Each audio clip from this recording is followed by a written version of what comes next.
Igbo bụ Igbo, ekele m unu ka onye chisi biko ya zere aka mbụkwa ọnụ nwoke NDS Opinion TV abịakwa m ọzọ n'ụbọchị taa iwetakwuru unu uche nke m. Ndị Igbo na-asịkwa na uche onye adịghị ya njọ. Aka mbụkwa nwa akwụkwọ na-amụkwa amụ.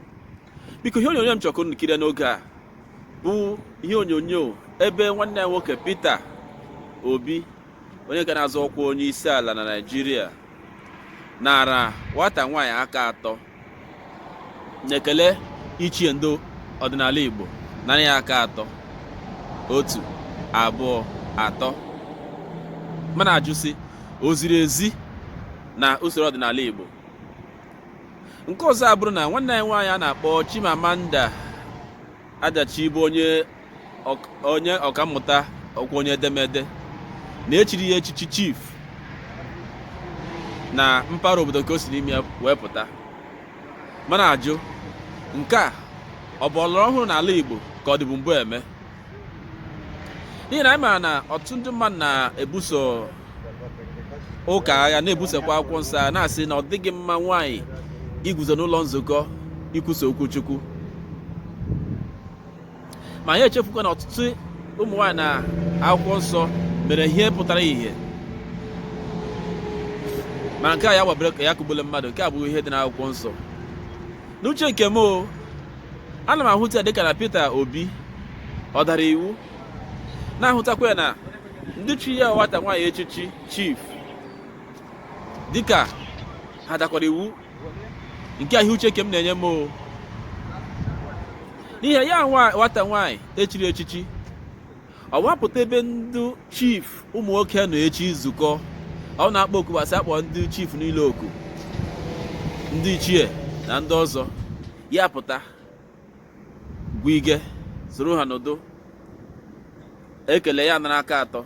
N'ihi na amara m na dịka usoro Igbo si dị, na nwaanyị bịara ikele nwoke, uche mụọ na onwe m na-eme ya.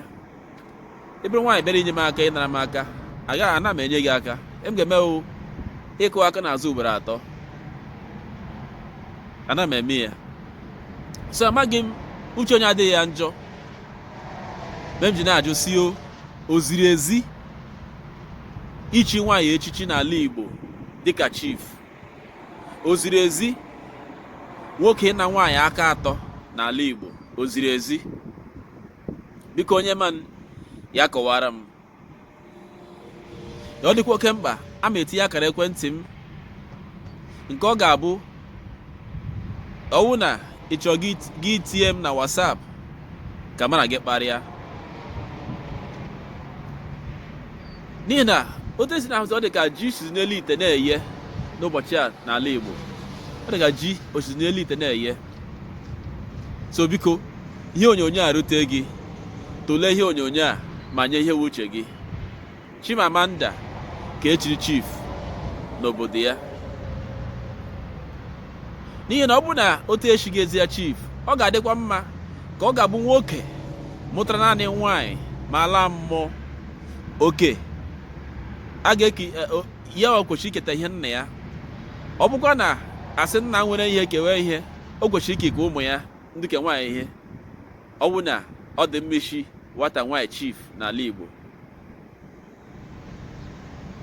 Ụmụnne biko, lee ihe onyonyo a ma nye m uche unu. Udo dịrị unu.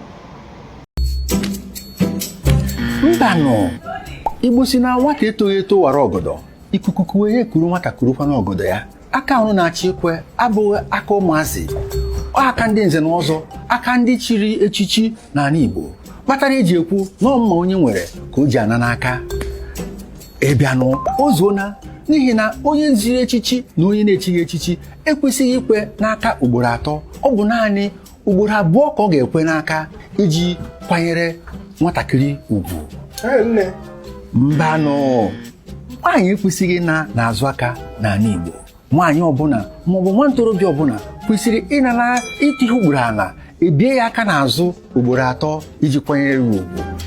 Otu a ka o si adị n'ala Igbo. Ndị ọ dịara ikwe n'azụ aka ugboro 3 bụ ndị chiri echichi, bụ ndị nze na ọzọ. Ngwa urula 1, 2, 3, nke 4 bụzi n'ihu iji gosi Eke, Oye, Afọ na nkwọ. Ọ nke a bụ ekene n'ala Igbo.